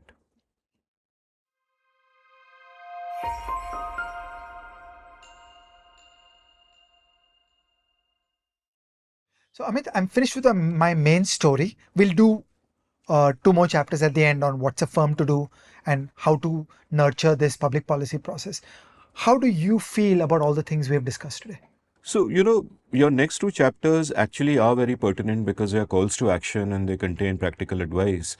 And that is a fitting way to end the episode, because where I'm going to come now is with a slightly pessimistic note. Like I almost sort of embody that great line, pessimism of the intellect, optimism of the will, that I'm extremely pessimistic about the state of the world, but I continue doing things like this to make things better, right? And I'll give you 3 reasons. You embody the mood of Bengali movies, but we should keep making more movies. We should keep Bengali ko kyun laya beech mein? But see, these Gujaratis, no. First of all, you Gujaratis have a lot of responsibility for the state of the nation today, and I'm of course referring to Gandhi ji and Patel ji, right? So, so I have 3 points of pessimism. And point number 1 is that I think the natural response of policymakers and especially politicians to this situation is going to be to react with ego and pride and to go in and continue playing zero-sum games. Now, when it comes to international trade, all games are either negative-sum games, both parties get hurt, or positive-sum games, both parties benefit. So any attempt at playing a zero-sum game and doing one-upmanship results, in my view, in a negative-sum game. It's a lose-lose game. It's a terrible game to play. My worry is those kinds of games are the easiest games to play because they will come completely naturally to you, making those kinds of nationalistic noises, doing economic nationalism, saying if they have done 50% tariff, we will do 60% tariff, which is a nonsensical way to think because it will harm your people more, and that is not how we should think. So that is my worry number 1. That is a natural way way for people to think, especially the political class today across parties. I'm not filled with much respect for them. We spoke of 91 to 2011, the leaders of that generation, from Narasimha Rao to Manmohan Singh to Chidambaram to Vajpayee to Jaswant Singh to Yashwant Sinha, all the way till the end of UPA 1. Fine bunch of leaders, fine bunch of statesmen. I'm not so optimistic about the leaders we have today. My second point of pessimism is that the leaders we have today might well think that it is easier to fight the narrative battle than to manage the global stage. And that is absolutely true. The global stage is deeply complicated, and it is very difficult to get a grip on what is to be done. I'm not even sure those in power, including policymakers, not just politicians, actually have a grip on what's going on and what to do. It's much easier to just do a narrative battle the way we did when we banned TikTok, for example, and take the narrative battle forward. My third point of pessimism is about Indian politicians and policymakers, including the elites, in which you have a little more hope than I do. When I look at the politics of today, I, for example, see an opposition that opposes for the sake of opposing. These guys will oppose everything the government does. What that means is that when the government does something bad, the opposition by default will be right because they will oppose it, and they will later get to say that, see, I told you so. Equally, when the opposition does something good, the opposition will oppose it for the sake of opposing, rather than saying, for once these guys are doing something good for the country, let's get together, let's work together on this. This is very different from what things used to be.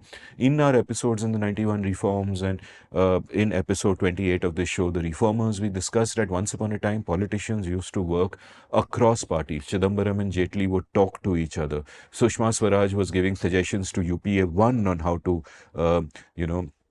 make the new pension scheme work. So you had politicians working across parties because they recognized that there was something in the shared common interest.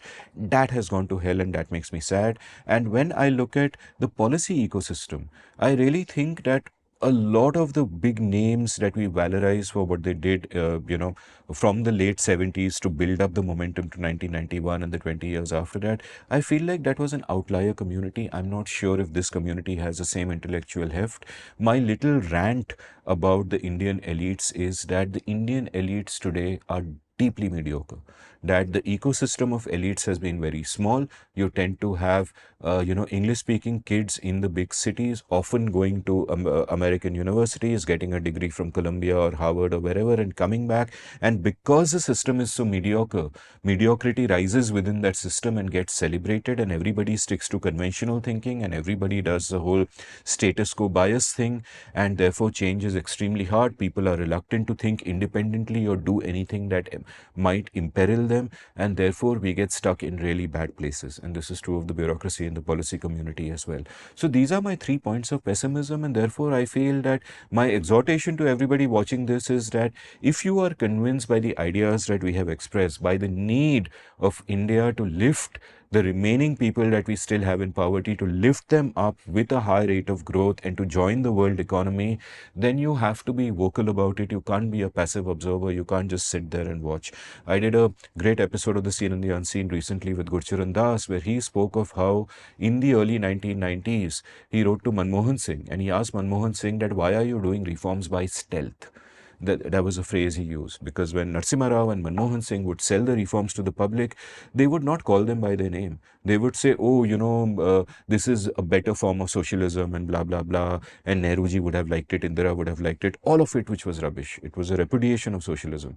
But they were scared of saying that and going against the party line and attacking the party's big heroes. And they were coy about selling their own ideas. And Gurcharan's point was that, look at Deng Xiaoping, look at Margaret Thatcher. They made it a point to go out and sell their reform ideas. These politicians aren't doing that. So Gurcharan wrote to Manmohan and said, look, what's going on? Why aren't you selling these ideas? And Manmohan said to him, you come back and sell them for me.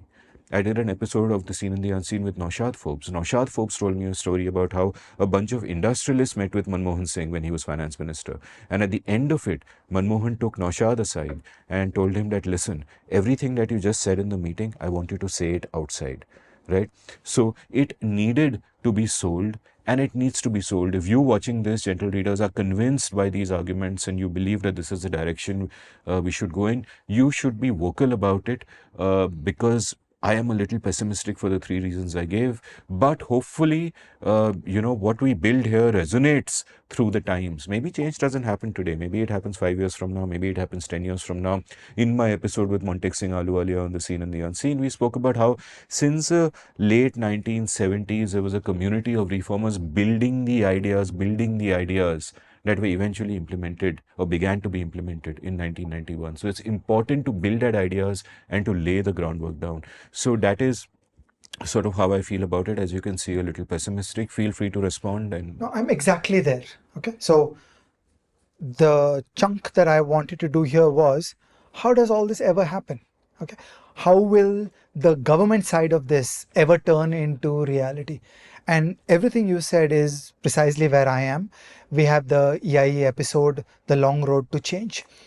Conceptually, we should think that there is the world of ideas and the broader public discourse, which is upstream of the policymaker. Okay, so there are people outside the government who create a world of knowledge, who create a climate of opinion, who create the currency of respect, and normalize certain ways of thinking and certain ideas.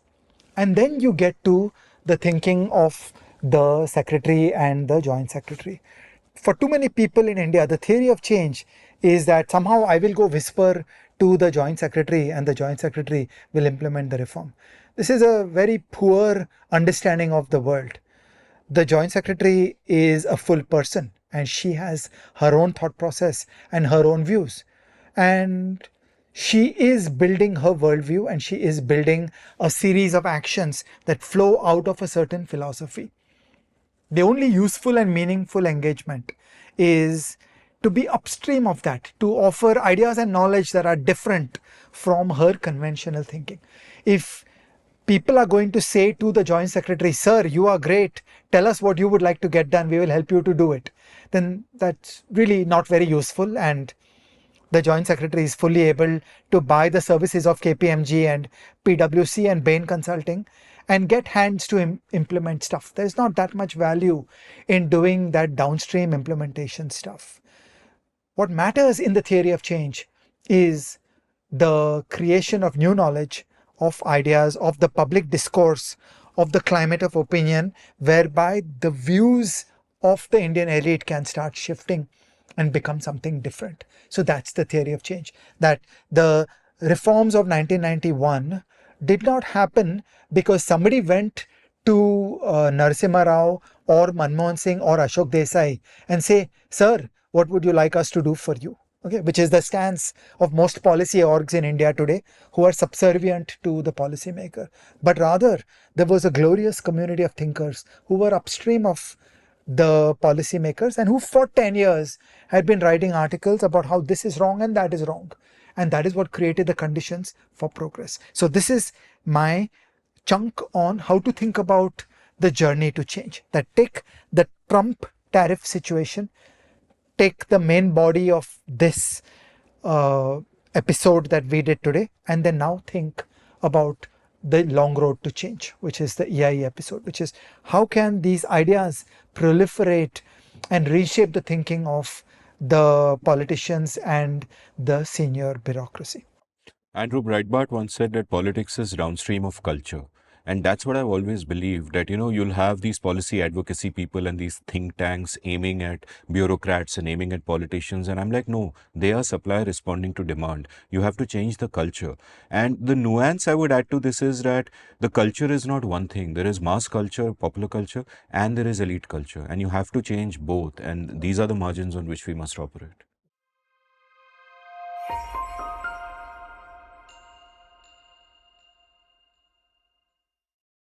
So Ajay, one of the great learnings for me from doing the show over a period of time is really from our firm's episodes of thinking of the importance and the centrality that firms have in economic growth and therefore humanitarian welfare, and also understanding the world from firms' point of view. So in this context, please tell me that in this changing world where so much is happening, how should a firm in India think about the world?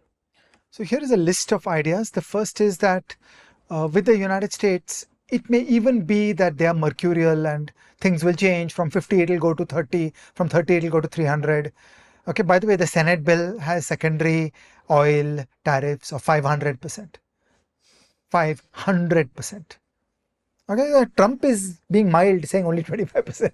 Okay, so the United States is going through a great churning, and I feel we should all approach the United States with a certain short-termism that they may say 50 today, they may say 5 the day after. They will keep fluctuating. They are like an emerging market.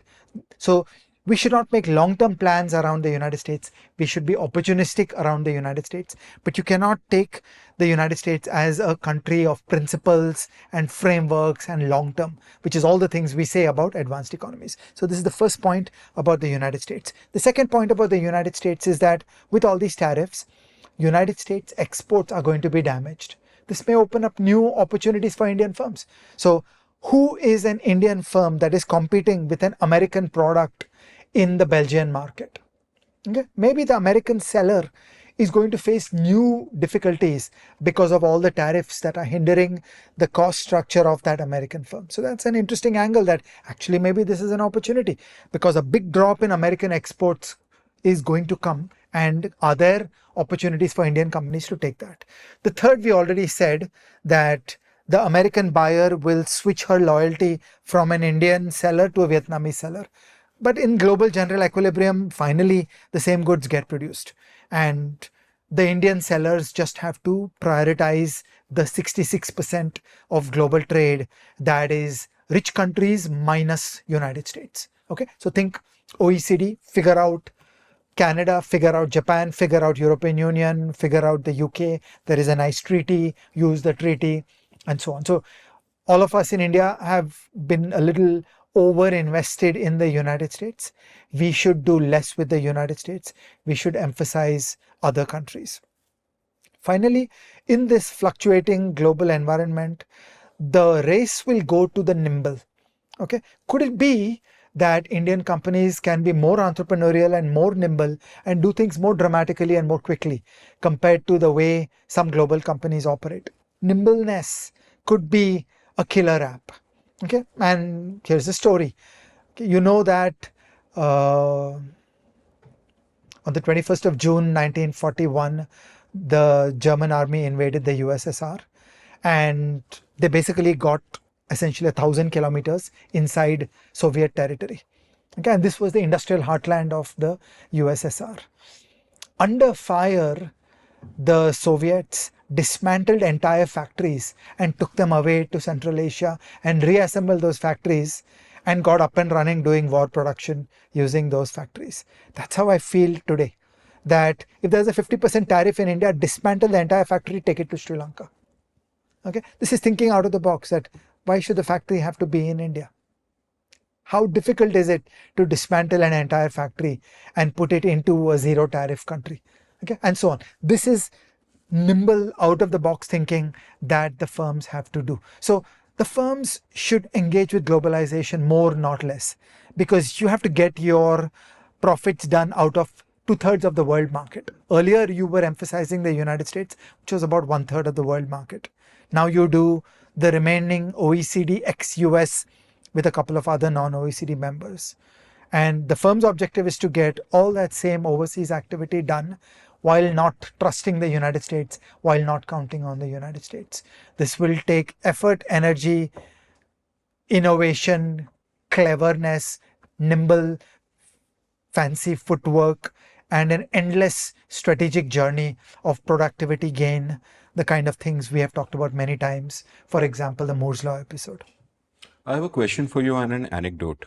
And the question is this, that if a firm should be nimble, why call it firm? But to move on from there, the anecdote. In my episode with Gurcharan Das, he told me this wonderful story, which is when he was CEO of Procter & Gamble India, or before P&G bought Richardson Wicks. He was CEO of Richardson Wicks, and then P&G bought them and he was CEO of Procter & Gamble. But either ways, the Indian government, I think this must have been in the early 1980s, the Indian government came out with a huge duty or a further tax on certain medicines, one of which was Vicks VapoRub, right? And the problem was that now they would be immediately unprofitable and they were completely going to get screwed.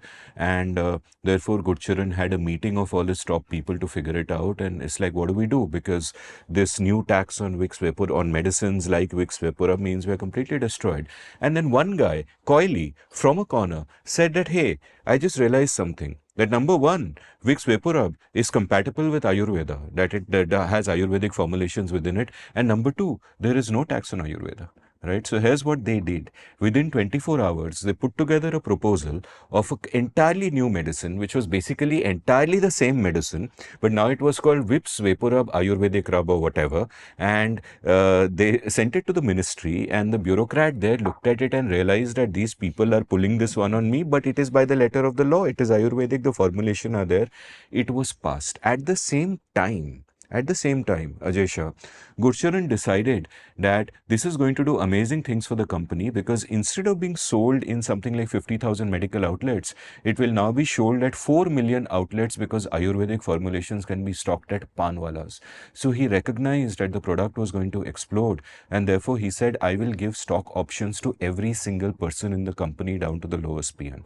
And then they went with that proposal to the company registrar, who said that you are surely doing some kind of hera-fairy here, you're going to run away with the money, because I have never heard of stock options. Remember 1980s. And they had to convince him, no, this is a thing, and we're giving it to everyone, not just top officials. So everyone in the company got stock options, and there were people who didn't even have the money at 20 rupees a share to buy the stocks. So the company lent them money so they could buy stocks in the company. And apparently, if I remember correctly, the share price within a year went up 40 times. And every employee of the company made a down payment on a house. What does this tell you? What does this tell you? This tells you that Indians do jugaad well. Now, typically, I don't valorize jugaad. You should not have to do jugaad.